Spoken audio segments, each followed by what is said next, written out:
侯府被抄家后，我和姐姐卖身为奴，成为国公府的丫鬟。姐姐人淡如菊，不争不抢。我和下人争夺食物时，她替我把食物分给下人，获得好感。天气转冷，我抢夺棉被，姐姐转头将被子让给别人，导致我俩都冻病了。我努力调到世子爷身边做贴身丫鬟，找机会侍寝。姐姐斥责我不择手段，却并未拒绝我好不容易挣来的位置。姐姐善良大度的名声传进世子爷耳中，世子爷收她做小妾。她不争不抢，我努力替她张罗，让她顺利生下长孙。世子夫人怨恨不已，设计弄死我。我跪着求姐姐，她却说：思兰，早叫你莫要争强好胜，现在可好，自寻死路了吧。她不争辩，不反驳，淡然如菊。我被活活打死。再度睁眼，我回到和姐姐一起刚入国公府时。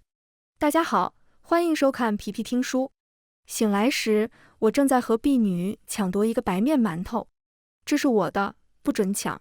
胡说，明明是我先看到的。我先在花园里拿到。我先看到的。我和婢女吵得面红耳赤，两双手捏着馒头，谁也不肯相让。最低等的下人经常填不饱肚子，我的肚子饿得咕咕叫。今日主子们吃香喝辣，随手将白面馒头喂狗，狗不吃，摇着尾巴跑开了。我和另外一个打扫的婢女饿得前胸贴后背，看到馒头眼睛一亮，连忙冲上去抢，引发争吵。姐姐思敏听到动静走过来，见我和婢女张牙舞爪的样子，皱眉道：思兰，莫要再吵了，不过一个馒头而已，给她吧。我不甘心，我先看到，又是我先拿到手的，凭什么让给她？婢女趁我说话用力抢夺，我连忙推了她一把，婢女倒地，歇斯底里的哭闹起来，一边哭一边喊饿。我不理她，自己都要饿死了，哪还顾得上别人？而且明明是我先拿到馒头，那婢女却要和我抢，我才不会同情她呢。我将馒头掰成两半，第一半给姐姐，高兴地说：姐，快吃吧。姐姐眉头皱得更紧，她接过馒头，犹豫地望着地上哭泣的婢女。我拿起半个馒头要咬，一只手伸过来，夺过我嘴里的馒头。我愕然地看向思敏，姐姐。思敏看也不看我，将馒头全递给地上的婢女道：别哭了，拿去吃吧。谢谢思姐姐。思姐姐真是大善人。婢女欢天喜地地接过，又狠狠瞪我一眼，捧着馒头狼吞虎咽起来。望着这一幕，我陷入恍惚，脑子里前世的记忆潮水般起伏。我和思敏都是长平侯府的女儿，思敏为嫡，我为庶。姨娘很早过世，我因生辰八字吉祥，养在祖母膝下，地位在一众姐妹中并不低。但我深知自己几斤几两，故而紧紧地讨好祖母、嫡母，维持自己在家中的地位。姐姐思敏生来高贵，并不需要做什么，所有的好东西都会送到她跟前。一次在花园里喂鱼，看着下方争先恐后的锦鲤，姐姐摇头叹息，何须争抢？抢得太过，惹人厌烦。说罢将鱼食抛到鱼群后方，让挤不进去的鱼也得到吃食。她这一举动让同行的夫人贵女们大为赞叹，夸她人淡如菊，不争不抢。她也践行别人夸她的言语，从不与人争斗，事事淡然处之。然而她淡然了，争斗的事情却落在我和众位数姐妹身上。嫡母早就给我们下了任务，我们陪同姐姐出席宴会，倘若有人嘲讽，姐姐不说话，我们就得出头；倘若发生争执，我们得替姐姐奔走。时间久了，人人都夸姐姐品行高洁，我和一众数姐妹自然名声不佳。品行高洁的姐姐名声大了，得到贵夫人的青睐。郑国公府夫人看中她，要选她做儿媳。长平侯府已经没落，郑国公府如日中天，世子更是少年有为，又长得英俊潇洒。能得这门亲事，侯府自然欢天喜地。姐姐听闻消息，依旧淡然处之，说姻缘天定，非人力所为。一语成谶。没过多久，侯府卷入党争，成为杀鸡儆猴的鸡，被抄了家。男丁全部流放，女人没入奴籍，其他姊妹被卖入青楼，下场凄凉。我和姐姐被郑国公府的人买了回来，充作奴婢。前世我一直以为是郑国公府想救姐姐，才买她回来，我也顺带着成了她的是姊妹，又是恩人，故而在国公府，我事事都以姐姐为先，为她谋算一切，哪怕她经常背刺我，我也忍了。很久以后我才得知，国公府的主子们根本不知道思敏这好人。侯府被抄家，他们直接划清界限，还很快为世子定了另外一门亲事。我们能被买回来，纯粹是巧合。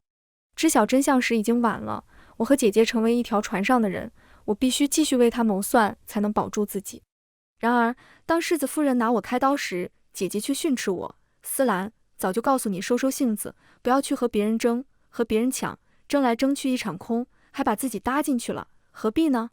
我哭着拉住她的衣角：姐姐，我所做一切都是为了你啊，你一定要救救我。她甩开我的手，揉着眉心叹气：你是为了我吗？你是为了你自己。我震惊地望着她。姐姐又说：好了，你莫要再说了，事实就是事实，真的假不了，假的真不了，咱们静静等待世子爷调查清楚就行。我慌张道：姐姐，你不求他，世子爷怎么可能为我一个丫鬟出头？咱们不能干等着啊，到时候我会没命的。姐姐，思兰，我说过不要争强好胜，也莫要争来争去惹是非，我们要相信公道自在人心。我不可置信地望着他，都到这一刻了，他还信奉不争不抢就可以得到公平结果那一套。当初他淡然如菊能获得最后胜利，是因为有我们这些姐妹在前冲锋，嫡母在背后出谋划策。如今在国公府，我们没有后台，静静等着，什么也不做，纯粹自找死路。我们要相信世子爷。他坚持道：姐姐救我。我被拉去关进柴房，每天祈祷他能救我。然而他依旧淡然处之，完全不出手。最终我被定罪，打100大板，还未打完就咽了气。我死后，姐姐病了，世子爷终于大发善心调查真相，发现我是冤枉的，斥责了世子夫人，更加怜爱姐姐。后面的事我不知道了，没想到我居然会重生。前世思敏抢了馒头给婢女后，我看在她面子上忍了。记忆归位，我用力推开思敏，冲到狼吞虎咽的婢女跟前，把剩下半个馒头夺回来，一口一口用力吃掉。思敏踉踉跄跄站稳，训斥：思兰，你做什么？我一言不发地吃掉馒头，笑着说：姐姐，从今天开始，你自己去厨房抢菜吧。下人们的食物定时定点，粗饭每人定量1碗，菜放在几个大盆里，去晚了就没得吃，所以必须赶早去抢。姐姐不喜欢下人们扎堆夺食的情景，每次都是我帮她夹菜。她若吃不饱，我还会把粗饭分一些给她。为了让她安心，我说：吃吧姐姐，我已经饱了。她便心安理得地吃掉我的食物。从没想过，她自己那份都不够她一个人吃，我还要把自己那份分给她，我怎么可能不饿？回想起来，自己就是个大傻子、大笨蛋。如今绝不惯着她了。我倒要看看她天天吃不饱时，还能不能人淡如菊，不争不抢，会不会把我好不容易从狗嘴里夺来的馒头慷慨地分给其他婢女，让别人称她为大善人。刚吃完馒头，管事嬷嬷走过来，看到我们扎堆，怒吼又在偷懒。我们连忙作鸟兽散。我和婢女继续打扫庭院，思敏负责打水浇花。打水浇花是体力活，思敏很快累得娇喘吁吁。不过她性情高傲，绝对不会主动求人帮助，每次都是我看到她受苦，主动上前帮忙。今天我打扫完庭院，见管事嬷嬷不在，便跑到附近的凉亭里休息。那吃了我半个馒头的婢女叫刘春花，看不惯我如此悠闲，骂道：没看到思敏那么累吗？你是她亲妹妹，怎么不搭把手？我冷笑一声，掀了掀眼皮，看不惯啊，那你帮她。刘春花跺跺脚，看指使不动我，便赌气地跑到思敏跟前道：我来替你打水吧，谢谢你分我半个馒头。思敏轻言细语：谢谢，并未拒绝婢女的帮助。两人共同努力，将思敏的浇花任务完成了。我在他们完成之前便冲到厨房，抢在众人面前排队打好饭。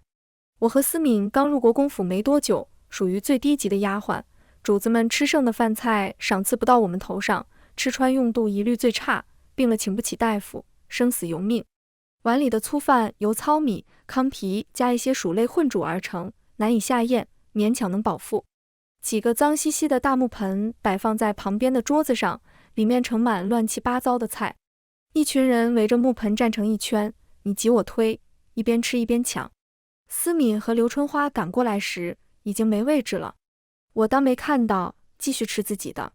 偶尔抬头，能看到思敏蹙眉盯着众人夺食的情景，像是十分厌恶。都为奴为婢1个月了，他没适应呢。刘春花也冲进抢菜的人群，刘思敏一个人在外围端着碗细嚼慢咽。没有我给他让位置抢菜，思敏只能干巴巴地吃粗饭。饭点结束，我摸着肚子，第一次感觉到吃饱是如此满足。瞥一眼思敏，她的脸色有些苍白，像是难以忍受，又不得不强忍。管事嬷嬷来督促众人上工。思敏看到我，似有话要说，我直接随众人离去，没理他。不用问，他肯定会在我面前唉声叹气，暗示活重，让我帮他一起干活。我才不当冤大头呢。刘春花帮了他一早上，下午就不愿意再帮忙了。思敏一个人费劲地干完活，已经很晚。等他再去厨房吃饭，早就没有任何东西可吃。于是他饿着肚子回下人寝房。寝房是大通铺，10几个丫鬟挤在一起。当初我让着思敏，帮他抢了靠墙的位置，自己睡旁边，帮他挡着其他人。今天我在他回来之前，已经与人调了位置，睡到另外一边去了。以后发生什么事，我管不着。睡得迷迷糊糊间，忽然听到一声惊叫：“你的腿，快拿开！”大家被惊醒，一问才知道，与我换位置的丫鬟睡着后，不小心将脚放到思敏身上。以前有我挡着，思敏睡得舒舒服服，如今我离开了，别人的手脚自然不听使唤。大家听完都很不耐烦，多大点事，干嘛大惊小怪？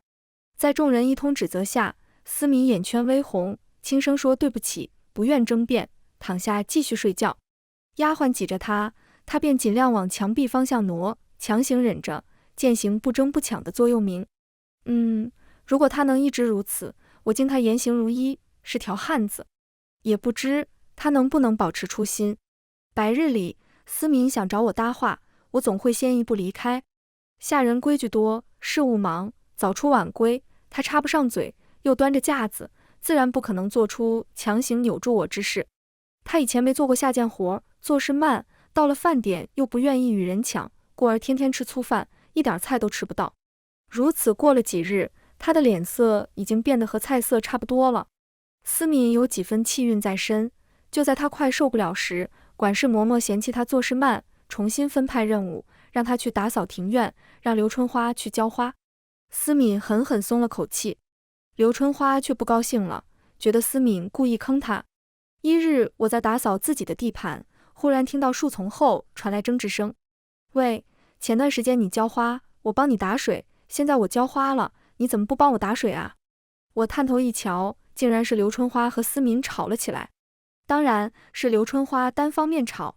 思敏一贯柔弱大度，不争不抢，故不与他争辩，小声说：“对不起，我马上来帮你。”他提着水桶打了水，踉踉跄跄地走回来，脚下忽然绊住东西，人摔倒在地，水桶也倒了。呜！思敏抱着膝盖哭起来，抬手抹泪期间，看到我站在不远处，便哀哀叫道：“思兰！”那双眼睛里清晰写着“快来帮我吧”。我翻了个白眼，转身离开。思敏不可置信地望着我，眼圈更红了，抱着膝盖嘤嘤哭泣，仿佛她是备受摧残的小白花，是世上最惨的人。我心如铁石，继续在旁边扫自己的地。姑娘怎么一个人哭啊？这时有个男仆路过，随口问道。思敏泪眼朦胧地望着他，像望着从天而降救苦救难的神仙。她长得美，又做足了楚楚可怜的姿态，那男仆心软了，连忙询问她怎么回事，得到回答后道：“哎，打水这种事哪是小娘子做的，该男人做吗？”于是提着水桶离开，帮思敏把水打了。等他听说思敏居然在帮别人，男仆更加怜惜，姑娘心善。思敏垂手不语。男仆替思敏将水抬到花圃。刘春花长相一般，黑黑的，男仆完全生不起怜香惜玉之情，不耐烦地对他道：“你怎么可以欺负其他丫鬟？自己的事自己做，这地儿的管事嬷嬷是我老姨，小心我告一状，让你吃不了兜着走。”下人以腰带颜色定尊卑。男仆的腰带是绿色，比我们的青色腰带高一级。刘春花吓坏了，之前我也帮他打过水啊。思敏咬咬唇，小声说：“我给过你半个馒头。”男仆一听更气，骂刘春花只会占便宜的贱蹄子。刘春花不敢再说话。我在附近旁观了全过程，不由冷笑，还以为思敏会践行不争不抢到底呢，结果能张口辩解的吗？那前世我被冤枉致死，他怎么就不肯张口替我辩解两句呢？当真棍棒不落到自个儿身上，不知道疼。这样的人，敬而远之。我悄悄离开。那男仆名叫杨生，之后多方帮助思敏，有他相助，思敏的日子好过了许多。不过也仅仅比以前好过一点。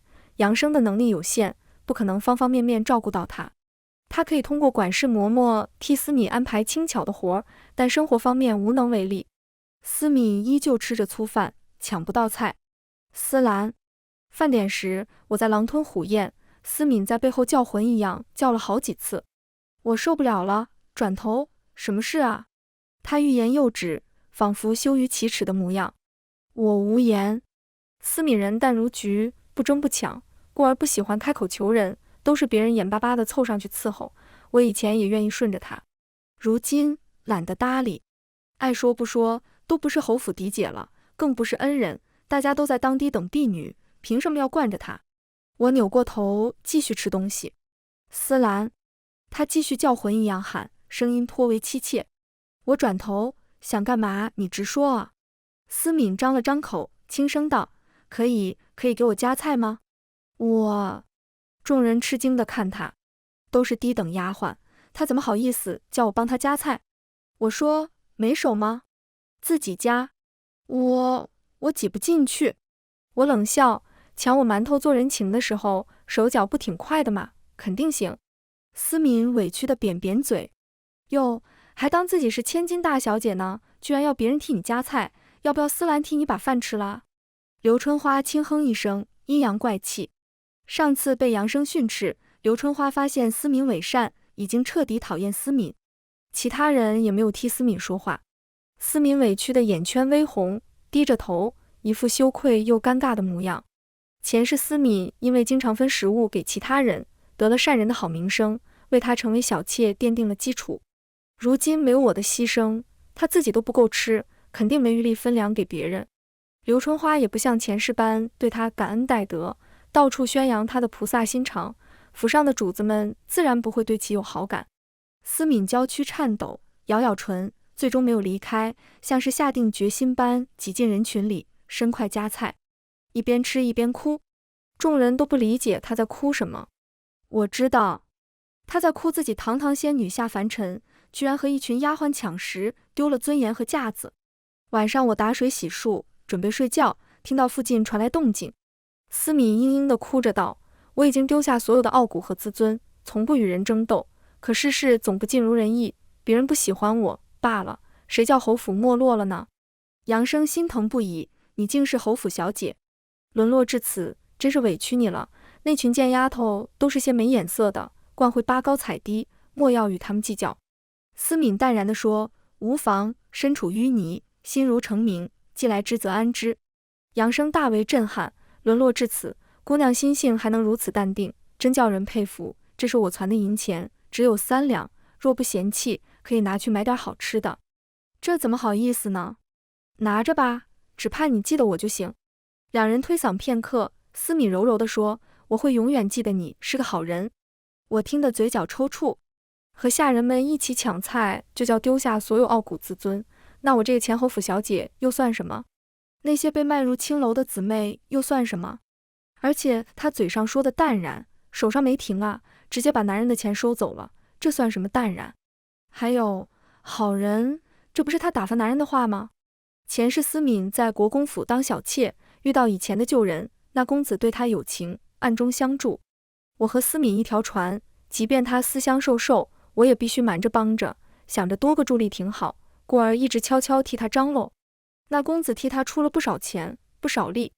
思敏从来不许诺男人任何东西，男人们总觉得他身上有股淡然的气质，夸他身在淤泥，心在净土，人淡如菊，与世无争，非常喜欢，愿意为他付出。后来思敏生下孩子，在国公府的地位稳固了，便涕泪连连地断了与公子的联系。这个杨生也一样，估计会成为思敏的台阶，以后没用了，思敏会彻底抛弃他。我心知肚明，罢了，一个愿打一个愿挨，不关我的事。我懒得提醒，悄悄回屋睡觉。思敏拿了杨生的钱，我以为他会改善一下生活，但他没有。过了2日，他忽然在夜色里拉住我，低声道：“思兰。”见我要走，他朝我手里放几个铜钱。原来他会用金银打点他人啊！那位和尚辈子跟个死人一样，静静看着我被打死，只会善良柔弱的哭泣。深吸一口气，我忍住怒意问道：“你想我做什么？好歹是姐妹，姐妹帮衬是应该的。”他又想说些冠冕堂皇的话，我懒得听，转身就走。见我不再吃他那一套，他终于说出目的：“思兰，你和管事嬷嬷交好，能想个办法让我去内院吗？”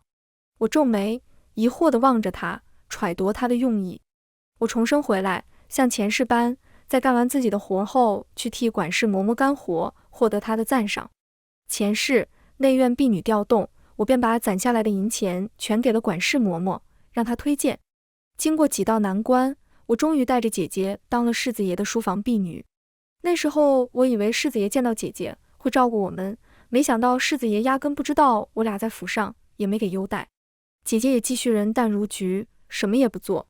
我挖空心思安排姐姐经常在世子爷面前出现，她当哑巴，我便不停地诉说过往，勾起世子爷的联系。如此一步步，终于让姐姐走进世子爷的心，被纳为良妾。今生我并不打算带思敏走，我前2日已经暗示了管事嬷嬷要调去内院的想法，今儿思敏便拦住我，莫非从杨生那里听到什么风声？我问：“你想去内院当差，还是只想去内院走走？”思敏默默望着我，我明白了，这是想用我的机会进内院当差呢。哈，当我傻子吗？当初为了带上他，我简直绞尽脑汁，费了9牛2虎之力，今生我为什么要这么做？姐姐想去内院当差，我办不到。若是去内院走走，过段时间老夫人大寿，内院缺人手，嬷嬷可以安排我们去帮忙，只是帮完忙就得回来。国公府等级森严，丫鬟分3等，能去哪儿不能去哪儿都有定数。我和思敏来国公府3个月了，从来没去过内院，去不了内院，自然很难接触到主子。听完我的话，思敏咬咬唇，似乎有点不满意，但并未争辩，轻声说：“那去帮帮忙也挺好的。”我明白了他的打算，你想见国公府的人？思敏脸刷得红了，低头说：“没有，就想去试试能不能遇到世子爷，打听家人的状况。”家人的情况还需要打听？明明就想去见世子嘛。我本想拒绝，然而转念一想，从前世的情形来看，世子并非对他毫无感情，若他能得亲眼，我这个妹妹也会顺带沾点光，说不定能升上去。就算没升上去，帮他一把，捞捞油水也行啊。当下等丫鬟最缺钱，我不介意挣她的钱。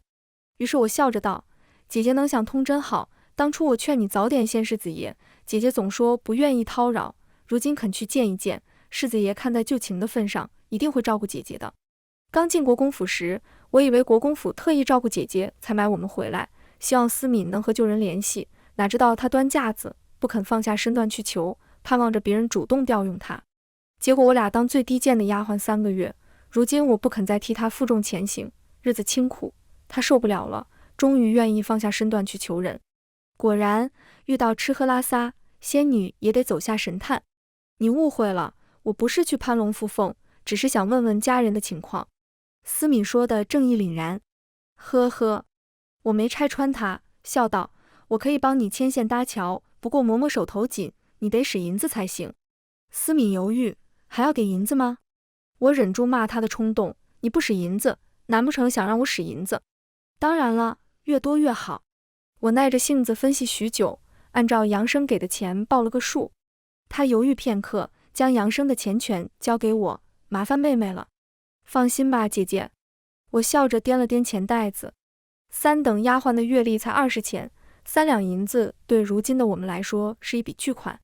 思敏为了见世子，竟毫不犹豫地抛出来，果然不花自己的钱，丝毫不心痛呀。我捞了好处，自然会帮他如愿。只是他就这样跑过去见世子爷，能得轻眼吗？世子爷当初喜欢他，是因为他当侯府小姐时名声在外，到了国公府也有善良大度的名声，做了世子爷的书房婢女，也维持自己人淡如菊的形象。其他的不雅事儿，全是我替他张罗。如今他自己巴巴贴上去，世子爷还会喜欢？我也挺好奇结果的。翌日，我把钱给了管事嬷嬷，让她通融我和姐姐去寿宴帮忙，顺带将我调入内院的事落实下来。嬷嬷得了钱，笑眯眯道：“没问题，不过此事得年后才能办。”谢谢嬷嬷。我松了口气，没花自己一文钱就把调入内院的事给定了，很值得。至于思敏，我不会再傻乎乎地带她走，纯粹给自己找个麻烦。我只答应带她去内院上工，我做到了，那就钱货两讫。从嬷嬷房里出来时，刚好撞见杨生，想到思敏用他的钱去见别的男人，顿时觉得此人绿云罩顶。杨生莫名其妙地望着我，怎么了？我头上有什么？我说没什么，感觉你戴帽子应该合适。一转眼，寿宴之日来临，我和思敏被管事嬷嬷调入内院帮工，因属3等粗使丫鬟，不得进贵人身，被派去厨房后面洗碗。碗碟如小山堆积，我俩洗得腰酸背痛，一刻也不停歇。如此下去，别说去见世子爷，走出厨房都难。思兰，我们怎么会在厨房帮工啊？思敏问。我掀了掀眼皮，姐，你让我请嬷嬷将你调入内院帮工，你这不是进来了吗？思敏咬唇，我以为可以端端盘子之类。我失笑，姐，你既当过小姐，也做过丫鬟，3等的粗使婢女，怎么可能去客人面前端盘子？思敏不说话了，似乎有些憋屈，但忍了忍，没继续纠缠，大度地道：罢了，你终归是我妹妹，这次就算了，我不与你计较。她低声说了一句，继续洗碗。这是怪我头上？思敏，把话说清楚，什么叫不与我计较？我直接扔下碗，你让我打点嬷嬷，安排你进内院帮忙，我答应了也做到了。你又没说要去前面端盘子，但凡说了，我也不可能答应。难不成你给点钱，我就该打点好一切，把你送去和那些2等婢女一起端盘子？你觉得我能做到？太看得起我了吧？我并未压低声音，其他人纷纷看过来。思敏脸色涨红，急忙说：我没怪你。轻哼一声，我蹲下继续洗碗。思敏含着眼泪，活像受了天大的委屈。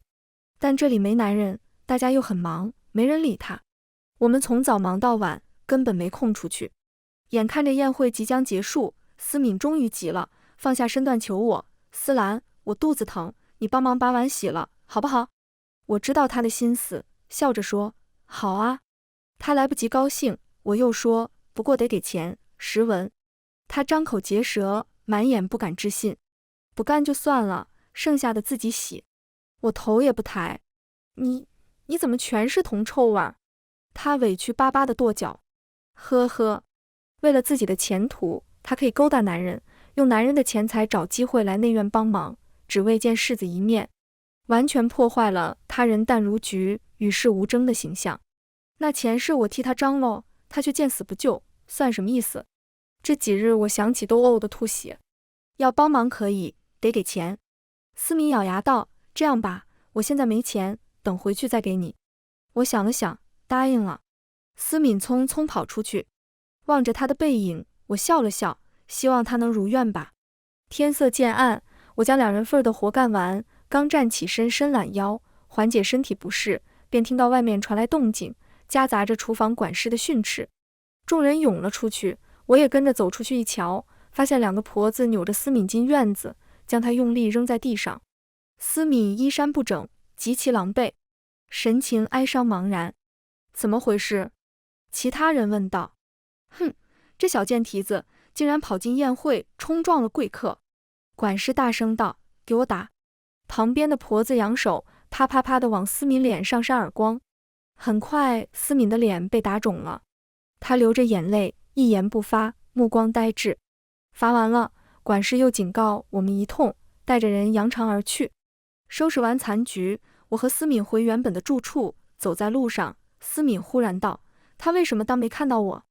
我回头，思敏眼泪滚滚而下，伤心欲绝。杏花微雨，骑马墙头，与君执手，他全忘了吗？我好奇地问道，你见到世子爷了？说了什么？他摇摇头。望着他凄切的模样，想到他平时践行的格调，我福至心灵，脱口而出，你不会站在他旁边，什么也没做，只盼着他先和你说话吧？果然，思敏抬起头，他看到我了呀。我很好，果然人淡如菊，与世无争。费尽心机弄来这么重要机会，他居然还表现得淡然，期望男人先搭话。我忍不住冷笑，思敏，即便是你侯府小姐，世子爷身份也高你一截，若遇到了，也该你上前行礼。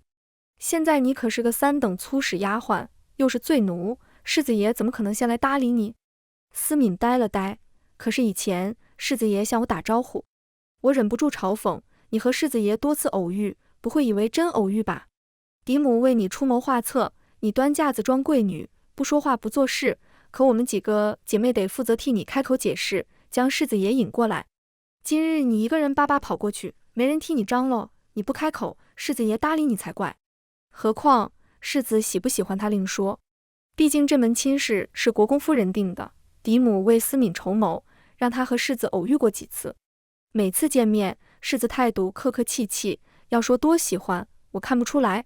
然从思敏口中，怎就变成杏花微雨，骑马墙头，与君执手了？活像两人多恩爱似的。我的实话，思敏不爱听，她冲进屋子里躺下，嘤嘤哭泣。她哭不要紧，我可不会忘记正事儿。思敏，我帮你洗碗，你是不是该把10文钱给我？我追进去问道。思敏一把掀开被褥，泪水连连的控诉：思兰，你怎么可以这样对我？语气里的伤心、震惊，仿佛他落到今日下场，都是我造成的。我莫名其妙，咱们一开始说好的，我帮你洗碗，你给我钱啊，难不成不认账？做下等丫鬟，钱财太重要了，一个铜板都是宝贝。那可是10文钱呢？思敏嚎啕大哭，我都这样了，你还落井下石，有没有良心？没钱，你走，你走啊！她哭得太大声，有些睡觉的丫鬟惊醒，纷纷谴责我俩。我不甘心地回到自己位置躺下，打算第2天再找思敏要钱。然第2天思敏就病倒了，烧得迷迷糊糊的，神志不清，嘴里还念着杏花微雨，骑马墙头，仿佛被一个恶男抛弃的可怜女人。她一直不清醒，管事嬷嬷进来看了一眼，便冷冰冰地吩咐把她挪去偏房。贵人家里的下等奴婢，一旦生病都会被挪到别处，免得传染别人。挪过去了，有钱请大夫还能活命，没钱便生死由天。死了便一卷草席扔进乱葬岗，十分残酷。这便是我拼命攒钱的理由之一，万一病了，钱可以救命。听到思敏生病，急坏了与他私相授受的杨生。杨生不能进丫鬟的寝院，便将我叫出去，命令道：这几日你负责照顾思敏。他仗着是管事嬷嬷的侄子，硬逼着我去偏房伺候思敏。我气得半死，10文钱没拿到不说，居然还要照顾那个麻烦。你可知思敏昨日为何被罚？听说去内院冲撞了贵客。那他为何要去内院呢？杨生一愣，我冷笑，因为他之前和世子爷有过婚约，你给的钱被他用来打点你姨母，他才有机会去内院见世子。至于为什么要见世子，他说为了打听家人情况，你信不信？杨生呆住，都这样了，你还要逼我照顾他吗？杨生没说话，我转身离开。我以为杨生会知难而退，没想到他挺有情义，竟然给思敏请了大夫，还用钱差事刘春花照看他。看来思敏人淡如菊，出淤泥而不染的形象依旧残留在杨生心中。罢了，我已经说了实话，只要不来烦我，他怎么想的不关我的事。几天后，思敏病愈，他病得不重，只是心神俱伤，才会卧床不起。即便好了，他也经常凄凉地瞭望内院方向，目中含泪，独自一人为毫不知情的世子爷伤心欲绝。见到落叶要哭，见到残花败柳要哭，就连人们无意间一句话，也能勾起他脆弱的情感，让他哭得情难自已。这是在干嘛呀？刘春花完全不理解思敏的伤春悲秋，抱怨道：他再不干活，待会儿事情又得落在我头上。我有管事嬷嬷撑腰，杨生使唤不动我，便压榨起刘春花。我淡淡道：没看过折子戏。小姐妃嫔被男人冷落了，关到偏房冷宫里，她们负责仰望天空，感怀与男人的情谊。我们这些丫鬟得负责收拾屋子，想方设法弄钱，负责吃喝拉撒。凭什么呀？刘春花不服气，咱们是丫鬟，又不是小姐妃嫔的娘亲，咱们就不说被带累关进偏房冷宫了，既然伺候人出了力，得有银子啊，哪有又出钱又出力的？或许丫鬟上辈子欠了他们吧。思敏又不是小姐，我也不是她丫鬟，凭啥老让我帮她干活？或许你上辈子欠了她。刘春花生气。我们说话时没收敛声音，思敏默然片刻，走过来道：我从来没让你们帮我干活。对，他的确没要求过，但凡他真硬气，就该和杨生义正辞严地说明，刘春花就不用替他干活了。再不济，刘春花替他干活时，他能硬气地拒绝，坚持自己干。可惜他两样都没做到。刘春花撇撇嘴：那你倒赶紧做事啊！思敏咬唇，生气地转身干活。他刚病愈，身体不大好，干起活来挺累。我叫住他：思敏。什么？他抬头，眼巴巴地望着我，就差在脸上写着快来帮忙。我说：欠我的10文钱，什么时候还？思敏气得掏出自己的钱袋，用力扔在我脚边：给你。我捡起来，从里面掏出10文，将袋子还给他。他抓过袋子，痛苦地说：思兰，我最信任的人是你，没想到伤害我最深的也是你，让他还欠的10文钱，居然就伤他至深。我伤害你什么了？我问他。欠债还钱，天经地义吧。思敏转过身：罢了，我不与你争辩，你走吧。他的背影在风中单薄萧瑟，十分悲伤，仿佛遭遇了爱情与亲情的双重背叛。即便如此痛苦，他依旧坚强地站立着，不欲与俗人争辩，默默咽下苦楚。我懒得理会，直接走了。对他的态度，我只有一个：敬而远之，不管不问。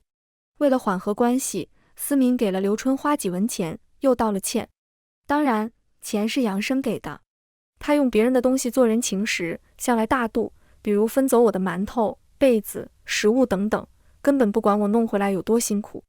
杨生虽然等级比我们高，但毕竟是下人，下人的钱并不好攒，能给他已经算情深意重。但思敏不会管这些，他没嫌弃钱少，已经很给面子了。看在钱的份上，刘春花消了气，但依旧没给他好脸。一转眼到了冬天，天气转冷，若保暖不够，等到了腊月，寒风呼啸，四处结冰，一旦冻着了，会死人的。上头给下人分发被子，先由1等婢女挑，再是2等，最后才轮到我们。东西中间倒手过几次，新被子全被换成旧被子、破被子，而且数量不够。为了抢被子，我又和其他人吵起来。不过一床被子而已，何必争抢？思敏走过来，闻到破旧被子的臭味，皱眉后退一步，他要就拿给他，别伤了和气。我冷笑：你不抢就算了，凭什么做我的主？不知道冬天很冷，被子很重要吗？思敏张了张口。我说：到现在还摆姐姐的架子。思敏咬唇不说话了。我抢过自己的被子，抱回屋里。钱是思敏把被子让给别人，获得美名。我用钱弄到一条薄被，到了腊月最冷的时候，我们俩拥抱着取暖，盖薄被子，结果双双冻病了。若不是我用剩下的钱请大夫，估计得去见阎王。即便病重，我还得起身照顾他。他觉得理所当然，我当时也觉得理所当然。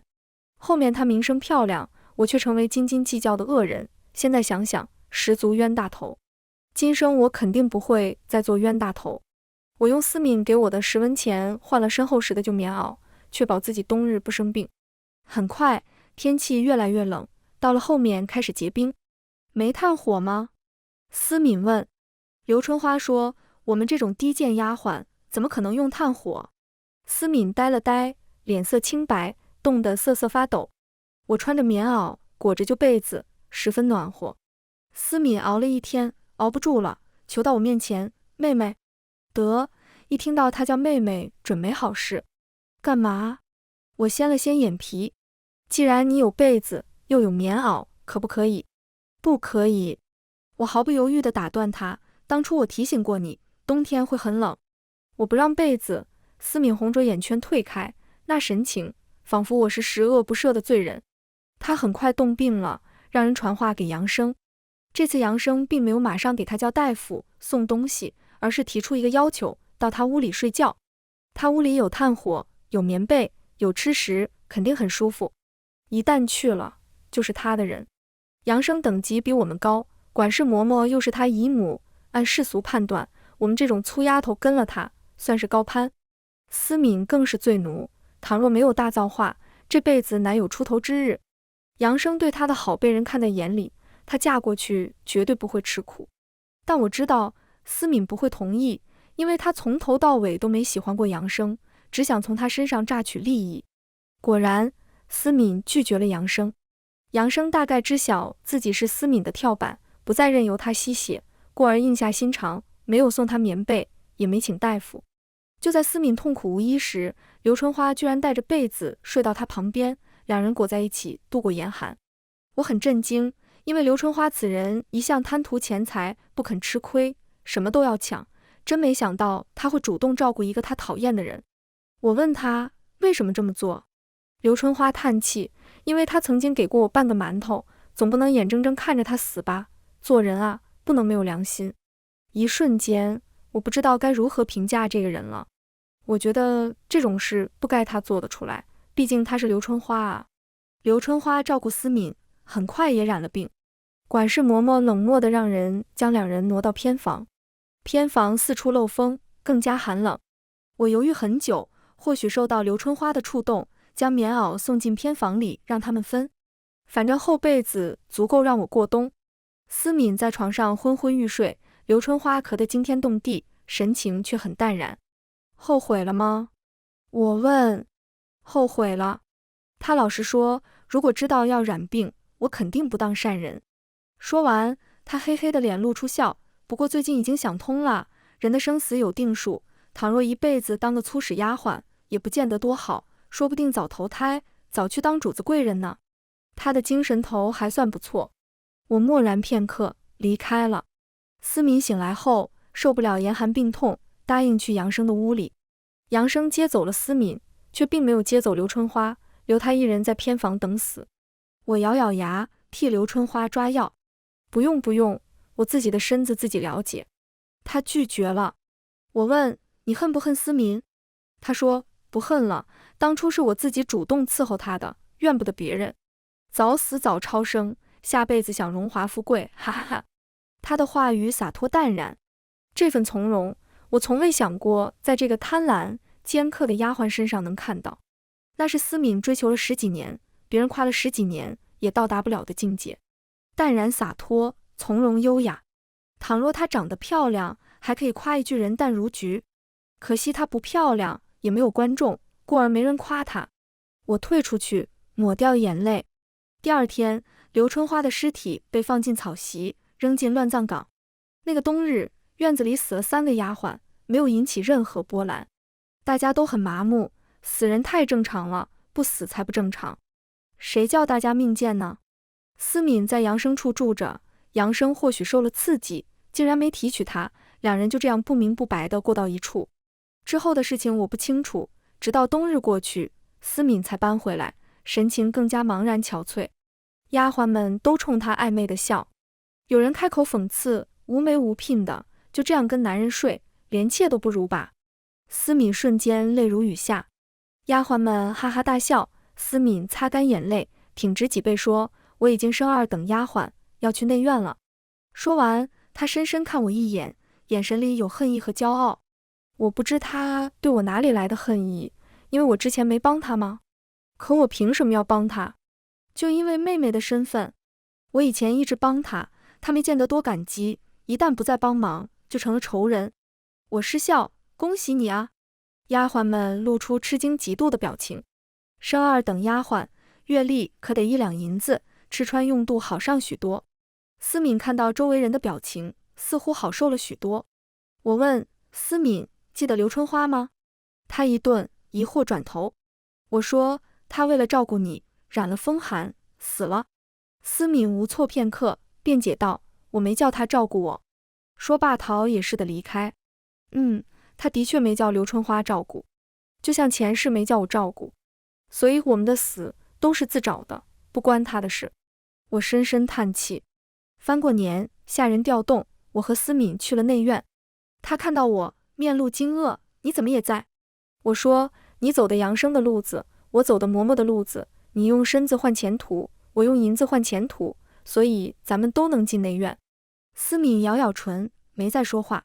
到了内院，我们换到另外一个管事嬷嬷手下，我费尽心力讨好，思敏对此不屑一顾，甚至鄙夷，好歹曾经是侯府小姐，怎地如此奴颜婢膝？你就是这样讨好嬷嬷，调入内院的？我冷笑：“咱们已经是奴婢了，还不能奴颜婢膝吗？某人曾经是侯府小姐，竟然无媒无聘委身一个男仆，比起我来更下贱吧？”思敏张口结舌，说不过后爆哭：“我是不得已啊，我都要快死了，你也不肯帮我，我才不得已。怎的还是我的错了？”我说：“当初被子发下来，按贡献就该我的，我费心去抢，你倒好，把被子让给别人获取名声，结果自己遭罪，又来要我的被褥棉袄，多大脸！要当善人也得掂量掂量自己斤两，拿我的东西做人情，一次又一次，没见过你这么虚伪的人。你太过分了！”思敏气得浑身发抖。看看你现在的样子。我打量他，尖酸刻薄，主动挑事儿，哪还有以前一分气度？为什么会变成这样？不都是因为我不愿意再帮你了吗？没人帮你，你哪有人淡如菊、与世无争的气质啊？还有，刘春花没帮你吗？可你进了杨生的屋子，怎么不把他接过去一起治疗？我说了，杨生不干。我笑，所以你就什么也不做，眼睁睁看着他死，你的善良多虚伪啊！思敏愣住，似大受打击。我转身离开。从那日起，我和思敏的感情彻底破裂，再也没说过话。在内院的日子好过了许多。3月，春风吹过大地，国公府世子迎娶新娘子，国公府张灯结彩，喜庆热闹。在这大喜日子里，思敏却病倒了。听大夫说，他得了心病。世子成婚，他的夫人梦彻底破碎。杨生认真照顾他，似乎知道他的心思，许诺娶她，还特意找了兵人提亲。思敏没拒绝，也没同意。因杨生过了名路，他不会再被人在身后指指点点说他无媒无聘，自甘下贱。思敏心情好转，很快痊愈，又振作起来。他有人疼，在内院的日子比我过得更好。我一个无权无势的下人，自然是好欺负的那个。外院吃不饱穿不暖，没有那么多心眼子。到了内院，很多丫鬟都不是省油的灯。某日夜里，我还在睡觉，忽然被人从被窝里揪了出来，扔在地上。院子里灯火通明，国公夫人冷冷地盯着我，进去搜。一群丫鬟婆子冲进房间，从我床底下搜出一只贵重珠钗。竟敢偷嫁妆！婆子冲上来扇我的脸。原来世子夫人嫁过来后，这几日让人清点库房里的嫁妆，登记造册，却不想人多手杂，有人手脚不干净，眼热了，竟然偷了一只珠钗。那珠钗贵重，世子夫人禀告了国公夫人，国公夫人大怒，命人彻查。我和另外3个婢女刚好被挑去帮忙搬东西，进过库房，是最大的嫌疑犯。我吓了一大跳，赶紧叩头：“夫人，奴婢不知情啊，奴婢怎敢偷世子夫人的嫁妆？你说说，昨天在哪儿？”昨日奴婢休沐，一直在屋子里。对了，中途去花园逛了逛，大概待了1个时辰。我说：“有人证吗？”有。我连忙道：“屋子里的姐妹看到我在屋子，至于花园，思敏看到了。我在屋子里时有人证，但去花园途中，只有思敏看到，我们还对视了。然而思敏却说奴婢没见着。”我不可置信地望着她，思敏为何撒谎？她面无表情，没看到就是没看到。这下子算洗不清了，拉下去打死。婆子道：“夫人明鉴。”我急中生智，跪行到国公夫人面前，仰起头，让她看清楚我的脸。夫人，您可还记得奴婢？奴婢曾经是长平侯府的女儿啊。借着火把，夫人打量我半晌，终于有了印象。我指着旁边的思敏道：“您再瞧瞧她，她是我姐姐思敏。国公夫人吃了一惊，终于瞧清楚思敏的脸。思敏也紧张起来。夫人，姐姐思敏高风亮节，人淡如菊，与世无争。您亲眼见过她，知道她的人品。奴婢在姐姐的熏陶下，也懂得很多道理。以前出身富贵，如今沦落为奴，却也谨记圣人教诲，谨记姐姐教诲，不敢做偷鸡摸狗之事，还请夫人明察。为了脱罪，我狠狠地夸思敏。当初国公夫人很欣赏思敏，不然也不会点她做自己的儿媳。竟然是你们！夫人犹豫片刻，吩咐嬷嬷再仔细审查，也警告院子里的人，不许将今日之事传出去。我算逃过一劫。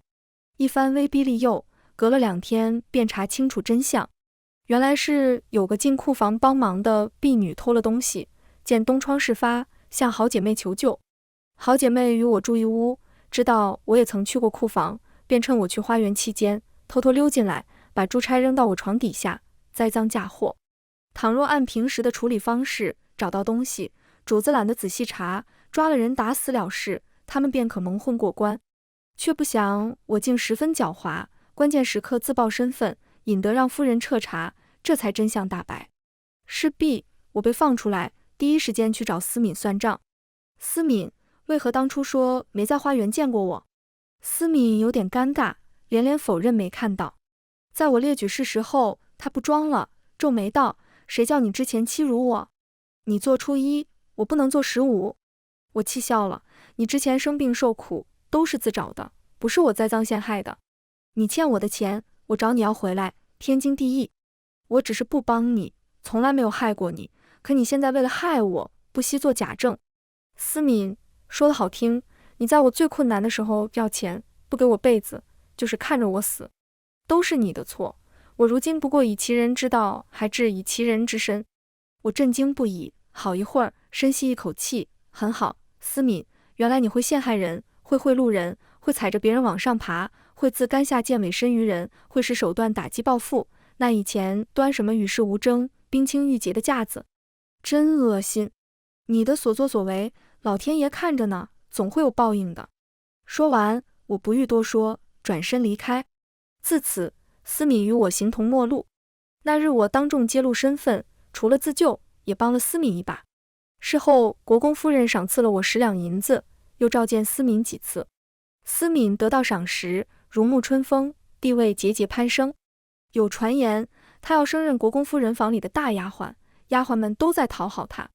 她走到哪儿都笑意盈盈，声音温柔地说：没有的事，全凭夫人做主。即便做大丫鬟，也和现在没什么两样。大家如平日般待我就行。她仿佛回到了做侯府嫡小姐的时候，谦逊淡然，从容处之，让丫鬟们好一顿夸。我冷眼旁观，觉得她虚伪无比。她如今风光了，我一点光都沾不上，也不想沾她的光。有了前车之鉴，我更加低调地做人，静候时机。很快，机会来了。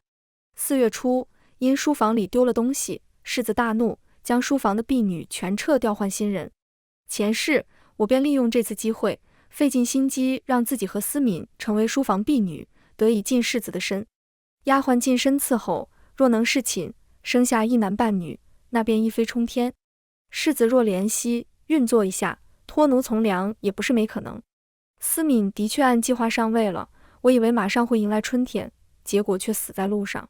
我一进内院就讨好嬷嬷，如今书房换人，嬷嬷第一时间便想到我，将我弄进书房。我当书房婢女，并非为了攀附世子，而是为了得更多的钱。听说世子打赏人很大方，有了钱，我有另外的出路。不知怎的，思敏竟然也跟着进来了。两人相遇，齐齐愣住，异口同声道：你怎么在这儿？随即都皱眉轻哼，不搭理彼此。我不相信思敏进书房是国公夫人的主意。思敏和世子爷曾经有过婚约，如今世子刚刚大婚，他怎么可能往世子房里放一个与之牵扯不清的女人？而且当初珠钗一案里，他叮嘱不许外传，明显想掩盖思敏与世子的关系。我猜思敏应该是通过杨生打点进来的，杨生付出的代价想必不小。呵呵，他敢害我，我自然会报复。寻到机会，我见了世子夫人。世子夫人手段毒辣，身边又有厉害的婆子相助，前世逼得我和思敏处处艰难，最后我也死在他手中。这辈子我绝对不会勾搭世子与他为敌。夫人，我跪倒在地。你是谁？我自报家门，道：夫人，奴婢今日前来，是想在夫人面前露脸，告诉夫人一件重要的事。哦，你说。我将思敏和世子爷有婚约，国公夫人有意提拔她到自己院里做大丫鬟，她却莫名其妙来到世子爷书房做婢女的事，完整的告诉了他。世子夫人脸色不变，问：你说你和思敏是姐妹？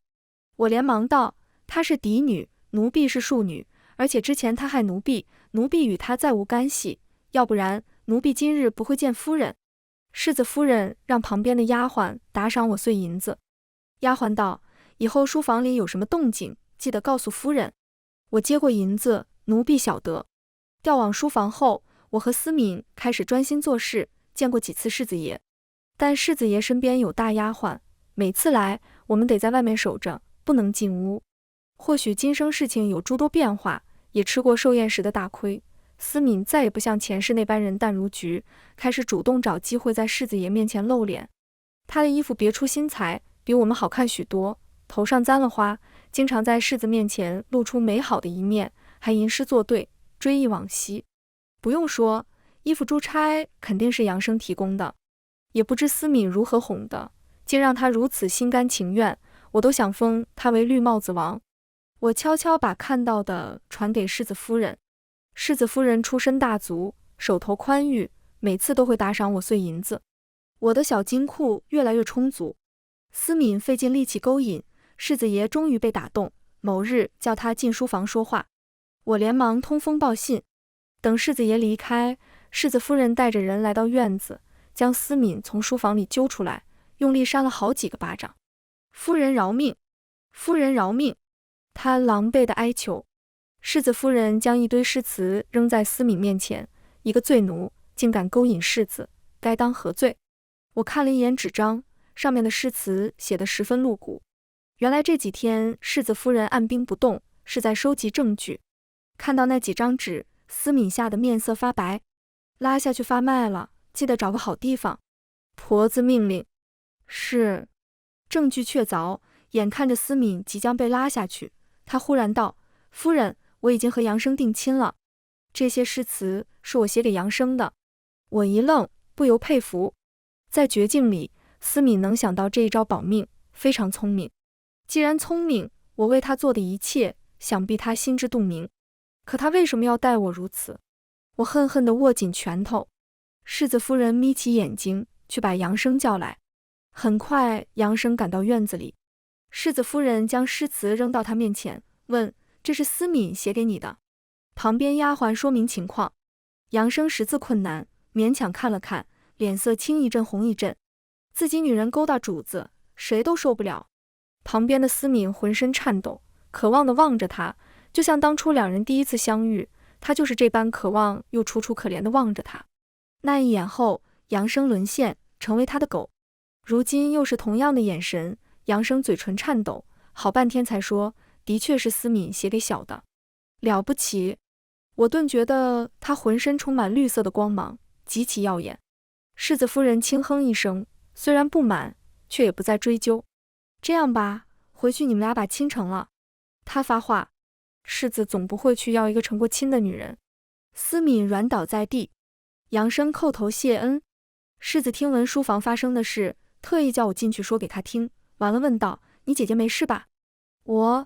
姐姐暂时没事，世子若想知道姐姐情况，奴婢愿意替世子爷打听。世子沉默片刻，似乎有点纠结，他才成亲没多久，就被妻子抓到和女人暧昧，心里有点虚，但又担心思敏的状况，便给我一锭银子，说：劳烦了。谢谢世子爷。从书房出来，我跑到世子夫人面前说了这事儿。夫人如我所料般道：她让你汇报，你如实汇报就成。又给了赏赐。于是我拿着世子夫人和世子爷的银子，两方传信，小金库越来越足。世子夫人听说思敏和杨生一直没成亲，不耐烦了，命人选了个黄道吉日，让两人成婚。世子爷毫无表示。我猜他对思敏并无几分真情，不然不会无动于衷。如此一来，思敏的前途大概到头了。嫁给杨生没什么不好，他愿意为他做到那一步，真心实意。倘若思敏安分守己，一辈子也能平淡地过下去。在我以为事情铁板钉钉时，在成亲前一日，众人撞见思敏和世子爷躺在一张床上，思敏抱着被子，楚楚可怜。世子爷尴尬地抓头发。具体过程我们这些小丫鬟不知道，所有人闭口不言，也不许外传。世子夫人气坏了，让国公夫人出面。国公夫人无奈，让世子收思敏为通房，连贱妾都不是。杨生被找个理由打发出府，落寞地消失了。思敏如愿以偿地傍上世子，开始和世子夫人的争斗之路。那段时间，他虽然依旧摆出一副人淡如菊、与世无争的模样，可我还是看出他的得意和骄傲。尤其在我面前，他似乎很想炫耀。如今你为奴，我为主，他忍不住说。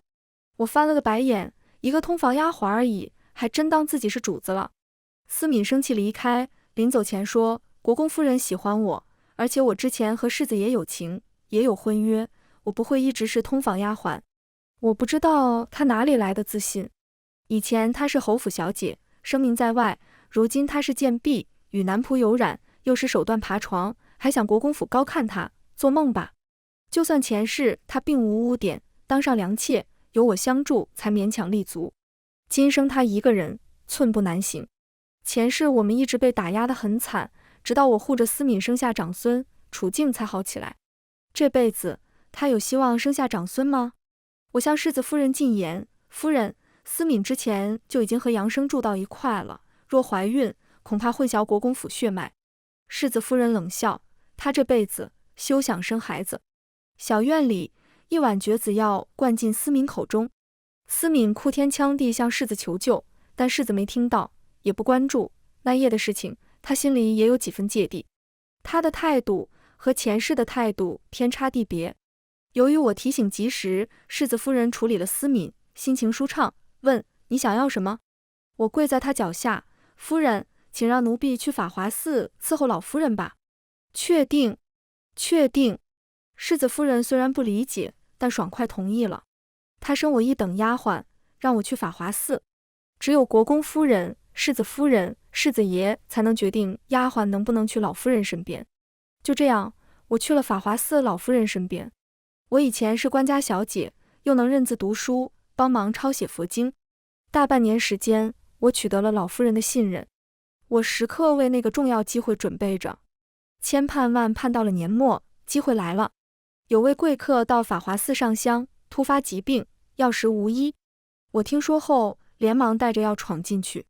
奴婢一直有心绞痛，无意中遇到一位大夫，给奴婢开了药，奴婢吃着有效。听闻夫人也有心绞痛，不如让夫人试一试。无奈之下，婢女服侍贵客服下药丸。贵客果然好转，他醒来后问我，你叫什么名字？我跪在地上，奴婢名叫思兰，曾经是长平侯的女儿。长平侯府落败后，奴婢卖身为奴，如今在国公府当差，伺候老夫人。原来是官家女子。贵客太后娘娘叹气，想当初长平侯也不过是被带累了。长平侯府党争站错队，被拿来开刀，实际上是冤枉的。当初跌战的队伍和太后沾了关系，这也是我费尽心思接近太后的原因。前世太后在法华寺突发急症身亡，此事颇大，我一直记在心里，所以在国公府的每一步，我都在为此谋算。思敏想要做小妾，我却想着要脱奴籍，安身立命。陛下的决定不会错，都怪父亲行为孟浪，我自然不敢怪皇家。唏嘘道，陛下已经足够仁厚，只抄家流放，留了我们性命，我们应该感恩于心。你真这么想？太后问。我说，当然。太后没出手拯救，你们不怪她。我摇摇头，怎敢怪呢？这几年我为奴为婢，到了国公府，才知管理宅院有多困难。后宅都如此难管，家国何其之大，更是难上千倍万倍。长平侯府的处置已经是陛下、太后娘娘的苦心了。太后很满意我的回答。如今我不知道她的身份，还能说出这番话，她十分感动。与我闲聊一会儿，我事先早就了解过的她的喜好，说得她十分欢喜。片刻，他招来国公老夫人，公布自己太后身份。既然你的婢女救了哀家，哀家赏罚分明，自然要给予赏赐。他说，今日起脱了思兰的奴籍，放她出府吧。老夫人连忙答应。谢太后。我惊喜地跪下。太后亲命。很快，我的文书下来了。看到上面的良籍，我激动得又哭了。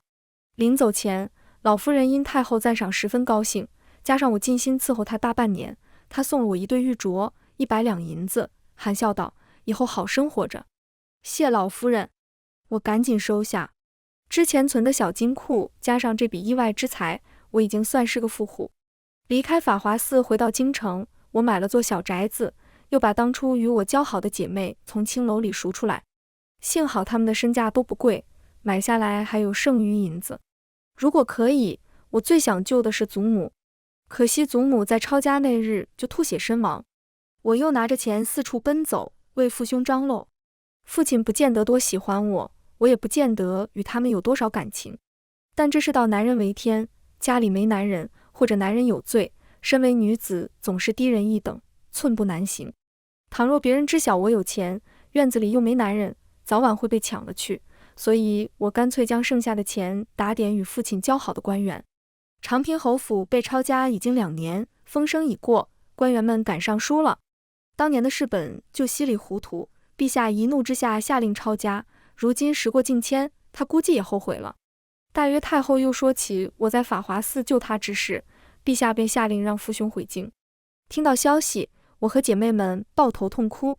父兄回来已是3个月后，父亲老得不成样子，哥哥弟弟们也被搓磨得瘦骨嶙峋，二哥、四哥和最小的弟弟在流放途中死了，嫡母、祖母死了，姨娘们被放出府，侯府树倒猢狲散，十分凄凉。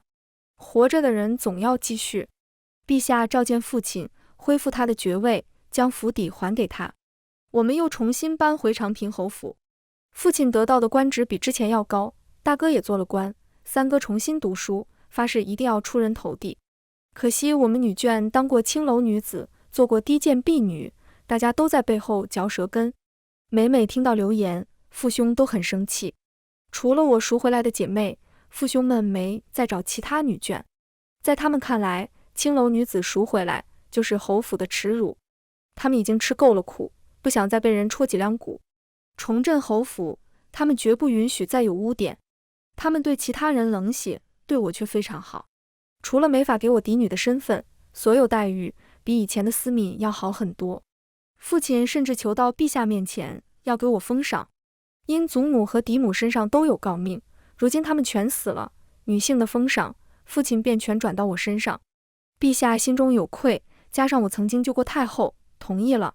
我小小年纪便破格有了诰命。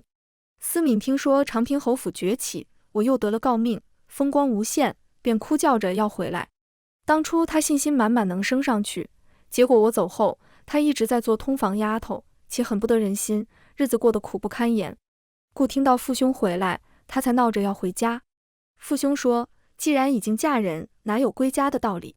回绝了思敏的信件。思敏已经成了别人的通房，再回来不合适。如今他的地位十分尴尬。侯府重振，思敏好歹为侯府嫡女，如今在做世子的通房丫鬟，似乎有点羞辱侯府的意思。虽然以前两家有婚约，可如今世子爷已经娶妻，思敏不可能当夫人。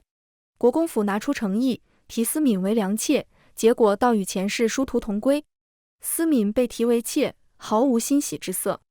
这一年，他在世子夫人手下过得生不如死，没人替他张罗，他的形象早就崩得一塌糊涂。世子爷并不喜欢他，故而对他的境遇睁一只眼闭一只眼。吃了绝子药，他这辈子都不可能再怀孕。甚至他为了活命，曾经委身于一个下人。桩桩件件都是污点。某日，我带着婢女出门，一道身影忽然拦在我面前。思兰，好妹妹，救救我！我定睛一瞧，面前的人是思敏，她蓬头垢面，神色惊慌，脸上还有一道疤。如今的她再也找不到当初人淡如菊、贵气逼人的样子。思敏，你怎么变成这样？我有点吃惊。他们要害死我！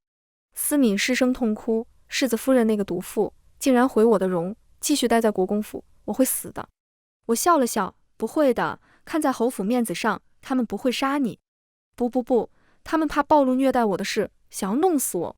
思敏拼命摇头，思兰，以前是我不对，求你帮帮忙吧。他跪在地上朝我咚咚的磕头。我见四周人看过来，便带他进府。带进去没多久，世子和世子夫人便赶到侯府，两人表情紧张。世子和夫人的感情不见得多好，然而夫妻一体，他们肯定要彼此维护。思敏惶恐不安，父亲回来了。思敏立马扑上去嚎啕大哭，爹，救女儿！父亲紧皱眉头。我已经将思敏干的事告诉过他，包括他委身下人用尽力气勾搭世子当通房之事，父亲早就厌恶他了。我想回侯府，国公府的人虐待我，要害死我。他指着世子夫人大叫。世子夫人脸色微白。我上前一步道：姐姐，你别胡说，当初我也在国公府做婢女，亲眼看到世子夫人待你十分亲厚，国公夫人也拿你当女儿看待，为何要血口喷人？什么？思敏一愣，转头不可置信地望着我。世子夫人面露惊讶，与我对视一眼，道：是呀，我一直把思敏当亲妹妹看待，怎敢虐待她？世子一言不发。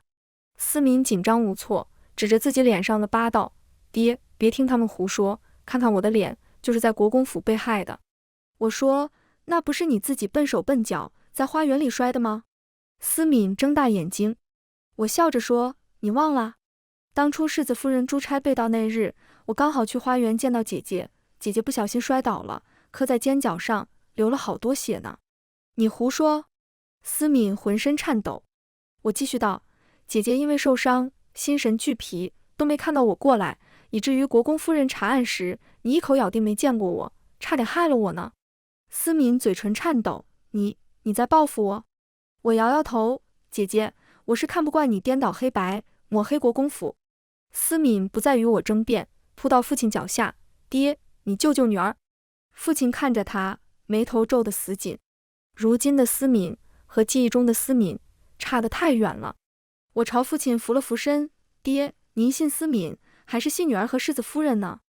在众人注视下，父亲沉默片刻，推开思敏：既然自己主动爬床当妾，就回去好好待着，这般胡闹真是丢尽我们侯府的脸。从今天起，侯府没你这个女儿，思敏早就死了。世子和世子夫人笑了笑，像是明白了什么。思敏被带了回去。爹，救我！哥哥，救我！他疯狂大叫。所有人都默然以对。没有我，没有杨生，他喊破喉咙也没人救他。经过此事，我和世子夫人、国公夫人的关系变得特别好。放开对世子夫人前世的恶毒印象，换个角度看她，发现此人也不容易。明明是大家闺秀，刚成亲就钻出个厉害小妾，她能不恼怒地痛下杀手？人性都有两面，端看站在哪个位置。世子夫人待我不错，拉着我进贵妇圈，还特意点名我在国公府做奴婢时，一直清正守礼，在老夫人身边伺候。如此，一些污水便泼不到我头上。过了1个月，我听到思敏暴病而亡的消息，父兄松了口气。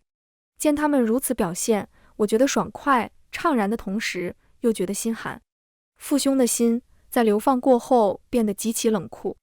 他们目前喜欢我，不过是我有用，名声干净而已。倘若我堕落，他们也会毫不留情地抛弃我吧。我也该为自己谋求后路了。还好，我之前世之事并不难办。我的生命，我的人生，自己做主。当我感慨万千地走出书房时，看到2个妹妹站在外面，她们应该也听到思敏的消息。姐姐，她们走过来，抱住我。没事，我会保护你们的。我安慰。家族里最害怕的不该是我，而是2位从青楼里赎身的妹妹。2人摇摇头，并无惧色。姐姐，我们会自保，也会保护姐姐。倘若真过不下去，大不了离开侯府自力更生。他们的神情淡然从容，仿佛未将父兄的态度、众人的议论放在心上。望着2人清澈的眼神，恍惚间，我像看到了当初的自己，一心一意地帮助思敏，心中忽然又酸又涩又暖。我们一起从小长大，2个妹妹的人品都信得过。他们的处境比我难多了，却能坚强面对，我又何必过于忧心自己，自寻烦恼？如此一想，豁然开朗，心里宁静起来。是呀，这世上有冷酷之人，也有值得爱的人。